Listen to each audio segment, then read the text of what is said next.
ناشی کا نشہ ٹوٹا، روئے نہ تو کیا کرے۔ میں نے اس بچے کے کان میں ایک آیت اس میں پڑھی، ایک آیت اس طرف پڑھی، بچے کی روح کی غذا مل گئی، خاموش ہو گیا۔ بات یہ کر رہا تھا کہ یہ سارے کے سارے معاملات قرآن کریم کا اعلان ہے، عقیدہ دیکھو، نظریات معلوم کرو۔ اگر غلط عقیدہ گھر میں آ گیا تو بات بگڑے گی، وہ اپنے ساتھ ساتھ اوروں کو بھی لے بیٹھے گی۔ اور علماء کرام نے لکھا، تجربے سے بھی یہ ثابت ہوا کہ عورت کی جو گود ہے، عورت کی جو گود ہے، یہ پرائمری سکول بھی ہے، یہ مڈل سکول بھی ہے، یہ میٹرک سکول بھی ہے، یہ کالج بھی ہے، یہ وہ یونیورسٹی ہے جس سے نبی بے نیاز نہیں، ولی بے نیاز نہیں، کتب اور ابدال بے نیاز نہیں۔ اس کالج میں ہر بچہ پڑھتا ہے، ماں کی گود میں لازمی پلتا ہے۔ اور لوگوں، اس کالج کو سنبھالو، اس پرائمری سکول کے استاد کو سنبھالو، اس کالج کے پروفیسر کو سنبھالو، اور وہ ہے بچے کی اماں۔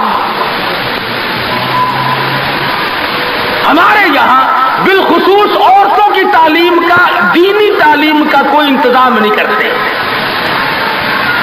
بچپن میں چھوٹی چھوٹی بچیاں مسجد میں وقت بے وقت گئیں اور قرآن کریم پہ انگلی پھیر لی، مٹھائی تقسیم ہو گئی کہ آج پروین کا قرآن ختم ہو گیا۔ نہ اسے عقیدے کا پتہ، نہ اسے نظریے کا پتہ، نہ اسے یہ معلوم کہ میں مسلمان ہوں اور مجھ پہ کن چیزوں کا فرض منصبی جو ہے وہ لاگو ہوتا ہے۔ لعلہم یتذکرون،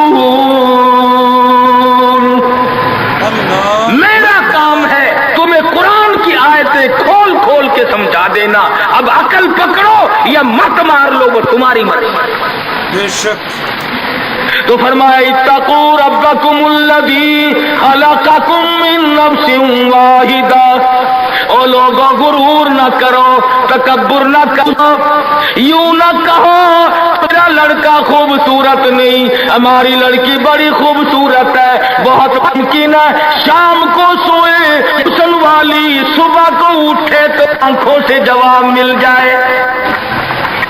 اس لیے کالے گورے کی بات کو لانا یہ بھی خدا کی خود پہ اعتراض ہے، اور مالدار غیر مالدار کی بات کرنا یہ بھی خداوند عالم کے اعتراض پہ، ذات پہ اعتراض ہوگا۔ فرمایا الذی خلقکم من نفس واحدۃ وخلق منها زوجها وبث منهما رجالا كثيرا ونساء۔ آدم کی اولاد، ایک حوا کی اولاد، کسی کو کسی طرح کا فخر کرنے کی اجازت نہیں، کسی کو کسی طرح کا غرور کرنے کی اجازت نہیں، کسی کو کسی پر فوقیت جتانے کی اجازت نہیں۔ ہاں فرمایا ان اکرمکم عند اللہ اتقاکم ان اللہ علیم خبیر۔ تقوی، پرہیزگاری، عند اللہ اتقاکم ان اللہ علیم خبیر۔ تقوی، پرہیزگاری، اللہ اللہ کرنا، اللہ کے حضور میں زیادہ سجدے کرنا، یہ ایک حکمت ایسی ہے جو آدمی کو اونچا کر دیتی ہے۔ علماء کرام نے لکھا ہے مکہ معظمہ میں اللہ پاک مسلمان کو زیارت نصیب فرمائے بیت اللہ شریف کی، آمین بھی نہ کہیو، عقید میں آمین بھی مہنگی ہو گئی ماشاءاللہ، اور ساری چیزیں تو مہنگی تھی، کراچی والوں تمہارے یہاں آمین بھی مہنگی ہو گئی۔ کیا کہنے تمہاری سبیتوں کے۔ مکہ مکرمہ میں ایک شخص ایک باندی کا ہاتھ پکڑے ہوئے ہے اور وہ کہنے لگا میں اس کو 20 اشرفیوں میں بیچتا ہوں۔ ایک بزرگ تھے بغداد کے رہنے والے، انہوں نے آپ کی اتنی کم قیمت کیوں بتا رہا ہے؟ وہ کہنے لگا اس میں عیب ہے۔ کیا عیب ہے؟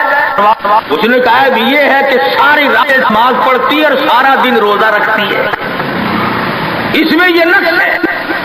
اللہ والے نے خرید لی۔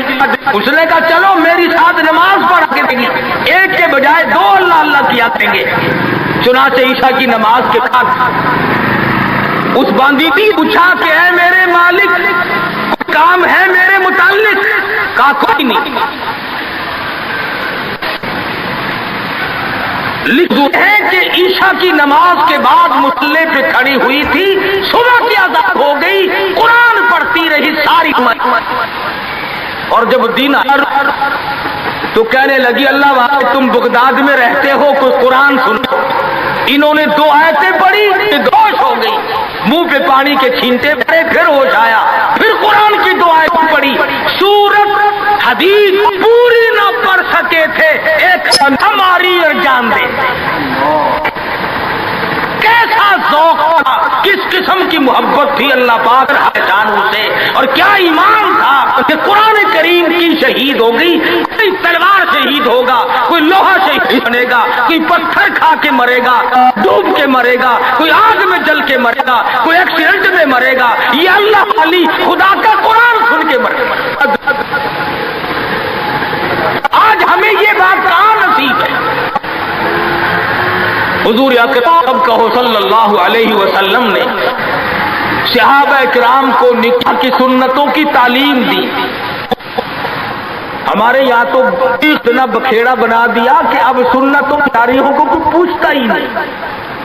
حالانکہ خداوند عالم روزہ اپنی قدرت کے تماشے دکھاتے، ابھی ہفتہ نہیں ہوا ایک بس فیصلہ آباد سے بارات لے کر کے چلی، اور ایک بس لاہور سے بارات لے کر کے چلی، شیخو پورے کے قریب تصادم ہوا، 9 آدمی ایک طرف سے، 7 آدمی ایک طرف سے، 3 آدمی موقع پہ مر گئے۔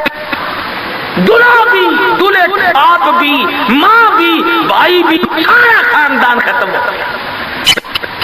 کیا پروگرام لے کر کے چلے ہوں گے، کیا ارادے لے کر کے چلے ہوں گے کہ یہ خوشی منائیں گے؟ لاہور کے جس محلے میں دلہن آنا تھا، ہم اس محلے میں ٹھہرے ہوئے تھے، سجا رکھا ہے، یہاں مسحری بچھائی ہے، یہاں سامان رکھیں گے، یہاں فریج رکھا جائے گا، یہاں پنکھے رکھے جائیں گے، یہاں پر تمام مہمان ٹھہریں گے، خود قسم انتظار ہے سامان کا، اور کچھ دیر کے بعد 7 آدمیوں کے چھیچڑوں اور گٹھڑیوں کی گٹھڑیاں بن کے آئیں۔ اس لیے ہمیں ہر حال میں اللہ کے قہر اور غضب سے ڈرنا چاہیے، ڈرتے نہیں۔ ہمارے ملتان میں ایک بہت بڑے ٹرانسپورٹ نے اپنی بچی کی شادی کا پروگرام بنایا، تو برات بھی بہت بڑی آنی تھی، بڑے گاجے ہو رہے تھے، اور بڑا ٹھیٹر تماشا کھانا پکانا۔ اچانک ٹیلی فون کہ شور کوٹ کے پاس ٹکر ہو گئی، ساری کار ختم ہو گئی، جس میں لڑکا تھا وہ بھی ختم ہو گیا۔ تو کسے معلوم صبح کیا ہو جائے گا، اور شام کو کیا ہو جائے گا، کل کیا ہو جائے گا، کون جانتا ہے؟ یہ تو آج ہم بدنصیب لوگ ہیں، اللہ کی ذات پر ہمارا یقین نہیں، اور پھال کھولنے والوں پر یقین کر لیتی ہیں، عورتیں بھی اور مرد بھی۔ ہاتھوں کی لکیر دیکھ کر لوگ تقدیر بتاتے ہیں، ساری عمر قرآن پڑھنے کے بعد اپنی تقدیر کا پتہ نہیں۔ میں کہتا ہوں کہ نبی کو اپنی تقدیر کا علم نہیں کہ صبح کیا ہوگا، رسول کو علم نہیں، وقت کو علم نہیں، اور یہ فٹ پاتھ پہ بیٹھ کر لوگوں کے ہاتھوں کی لکیر دیکھ کر تقدیر بتاتے ہیں، جب پر یقین کیا جاتا ہے۔ ہم ہیں مسلمان۔ ایک مرتبہ لاہور میں فٹ پاتھ پہ بیٹھا ہوا ایک آدمی لوگوں کے ہاتھوں کی لکیر دیکھ رہا تھا اور تقدیر بتلا رہا تھا۔ بڑے لوگ کھڑے تھے، اچھے خاصے بڑے لوگ، کسی کو کہتا تھا تجھے بڑی اونچی ملازمت ملے، بہت اونچی پوسٹ پہ تو جائے گا۔ بس بابو جی اکڑ جاتے تھے، کیا کرنا، بس تو کیوں جی گورنر سے کم تو نہیں ہوں گا نا۔ اور ایک کو وہ لکیریں دیکھ کے کہنے لگا کہ تمہاری بہت فرسٹ لیڈی کے ساتھ شادی ہوگی۔ وہ تو بہت ہی چوڑا ہو گیا، اس نے کہا کیا بات ہے۔ لوگ پیسے بھی دے رہے تھے اور تقدیر لکھ رہے تھے۔ ہم مجمع میں کھڑے تھے، میں نے اپنے دوستوں سے کہا کہ یار آؤ ذرا ہم بھی دیکھیں تقدیر بتانے والا ایسا ہے یہ۔ وہ مجمع میں سے آگے کو نکل کر میں نے بھی آگے ہاتھ کر دیا، میں نے کہا سائی جی ذرا دیکھو میری تقدیر شادی ہے کہ نہیں۔ اور بدبخت اچھی طرح دیکھی بھی نہیں۔ میرا ہاتھ جھٹک کر کے کہنے لگا نہیں تیری شادی نہیں ہوتی. اور میں کہا کھوتے تیرے باپ کے 8 بچے کھیل رہے ہیں.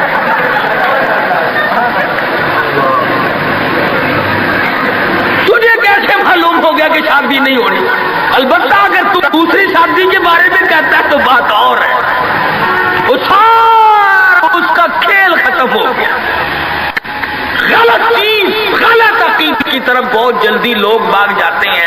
صحیح بات کی طرف محمد عربی صلی اللہ علیہ وسلم نے لوگوں 23 برس قرآن سنایا، فرمان بتایا، صحابہ کرام کا لشکر تیار کیا، ان کی زندگیوں میں انقلاب برپا کر دیا. ارے ڈوب کے جو مسلمان کہلاتے ہوئے آج نہ نبی کی صورت ہے، نہ نبی کی سیرت ہے، نہ نبی کی سنت ہے، نہ نبی کا طریقہ ہے. ارے آج تک کسی عورت نے ہم سے یہ نہیں پوچھا کہ ہمیں فاطمۃ الزہرا کا لباس تو بتاؤ. آج تک کسی مائی نے ہم سے یہ نہیں پوچھا خدیجہ کا لباس بتاؤ.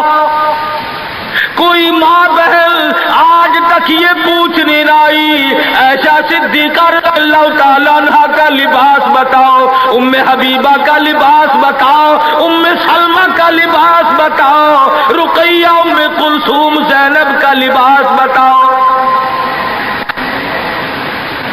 کون پوچھے؟ کرنا ہو تو پوچھے. مدنی کریم صلی اللہ تعالی علیہ وسلم نے صحابہ کرام کی زندگی میں انقلاب برپا کر دیا. شادیاں حضور سے پوچھ کے کرتے ہیں. خدا کی قسم وہ شادیاں کتنی متبرک ہوں گی، کتنی برکت والی ہوں گی جن میں حضور نکاح پڑھانے کے لیے تشریف لاتے تھے.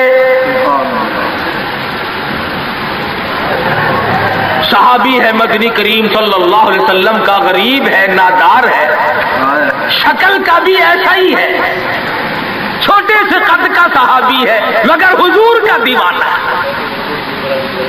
دریائے کرم جوش میں آیا، فرمایا جلیبی تم نے شادی کی کہ نہیں؟ عرض کی یا رسول اللہ میری شادی کون کرے، غریب ہوں، نادار ہوں، مفلس ہوں. فرمایا جا فلاں صحابی کے پاس چلا جا، اس کے پاس لڑکی ہے، میری طرف سے جا کے پیغام دے دے.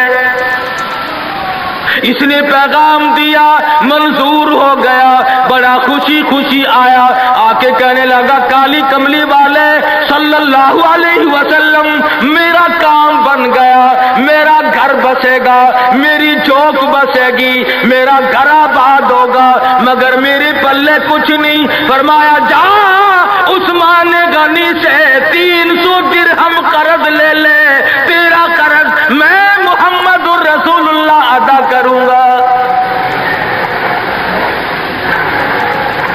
وہ کتنے خوش نصیب ہوں گے لوگ جن کی امداد شادی میں حضور فرمائے اور ضامن بن رہے. عثمان غنی کی خدمت میں گئے رضی اللہ تعالی عنہ کہ مجھے حضور نے بھیجا ہے 300 درہم قرض دے دے، حضور نے مانگا ہے، حضور ضامن ہے صلی اللہ علیہ وسلم. 300 لے کر کے بازار گیا، کچھ کپڑا خریدا، کچھ برتن لیے، کچھ ساز و سامان بنایا، جھوپڑی کی تیاری کی. اتنی دیر میں مدینے میں اعلان ہو گیا انفروا فی سبیل اللہ، اور مسلمانوں آؤ میدان میں. کفر نے اسلام کو للکارا ہے، تیار ہو جاؤ لڑائی کے لیے. کیسے ذہن بنا دیے تھے مدنی کریم صلی اللہ علیہ وسلم نے. تو ایسا ہو، اس لیے کہتا جفا جو ہوتی ہے عشق میں وہ جفا ہی نہیں، جفا جو ہوتی ہے عشق میں وہ جفا ہی نہیں، اور جو بے ستم ہو محبت اس میں کوئی مزہ ہی نہیں. جو کسی کے فرمان پہ مار کھائی جائے بڑی لذت آتی ہے. صحابی حضور کی خدمت میں نہیں جاتا اور میرے آقا جہاد میں جاؤں یا شادی کروں، آپ مجھے حکم دیں جو فرماؤ گے کروں گا، حضور کی خدمت میں نہیں جاتا، شادی کا پروگرام خود بخود ملتوی کر دیتا ہے۔ اسلام کی عظمت بڑی شے ہے، شادی اس کے مقابلے میں کوئی شے نہیں۔ زیور واپس کر دیے، کپڑا واپس کر دیا، برتن واپس کر دیے، گھوڑا تلوار لی، میدان جہاد میں سب سے آگے جا کے ٹکرا گیا اور زخم کھا کر شہید ہو رہا ہے۔ حضور میدان جہاد میں تشریف لائے، فرمایا میرا دیوانہ شادی میں مصروف ہوگا۔ کسی نے جواب دیا نہیں نہیں، فجرحت جرحا شدیدا، یا رسول اللہ ہمارے ماں باپ آپ پہ قربان ہو جائیں، وہ پیچھے نہیں، وہ تو 80 کے قریب زخم کھائے ہوئے نڈھال پڑا ہے، تلواروں تیروں کی 80 کے قریب زخم آئے۔ رحمت دو عالم صلی اللہ علیہ وسلم کا دریائے کرم جوش میں آیا، فرمایا اٹھا کر کے جلدی میرے پاس لے آؤ۔ صحابہ اٹھا کے لائے، رحمت والی گود میں سر رکھ دیا۔ اور لوگوں، کوئی اسپتال میں دم توڑے گا، کوئی ایکسیڈنٹ میں مرے گا، کوئی بیوی بچوں کے سامنے تڑپ تڑپ کے مرے گا۔ خدا کی قسم یہ صحابی کتنا خوش نصیب ہے، رحمت للعالمین کی رحمت والی گود میں دم توڑ رہا ہے۔ نعرہ تکبیر، شان صحابہ۔ اور مدنی کریم صلی اللہ علیہ وسلم نے آخری وقت میں پیشانی پہ بوسہ دے کر کے فرمایا فزت برب الکعبہ، اور نوجوان رب کعبہ کی قسم تو بڑا کامیاب ہے۔ حضور کی گود میں دم توڑ رہا ہے، کیا خوش نصیب ہے، دیدار کرتا ہوا جا رہا ہے رحمت دو عالم کا، گود حضور کی، دیدار حضور کا، ہاتھ حضور کا، پیشانی حضور چوم رہی ہے۔ ارے لاکھوں مرنے قربان کر دو اس صحابی کے ایک شہادت میں۔ اور پھر توجہ کرنا، ایک بات بتاؤں، بخاری شریف کی روایت میں ہے کہ صحابی کا جب دم ٹوٹنے لگا، جب آخری وقت آیا، حضور کی گود میں سے اچھل کر تڑپ کر اپنا رخسار حضور کے قدموں پہ رکھ دیا، حضور کے قدموں میں دم دے دیا۔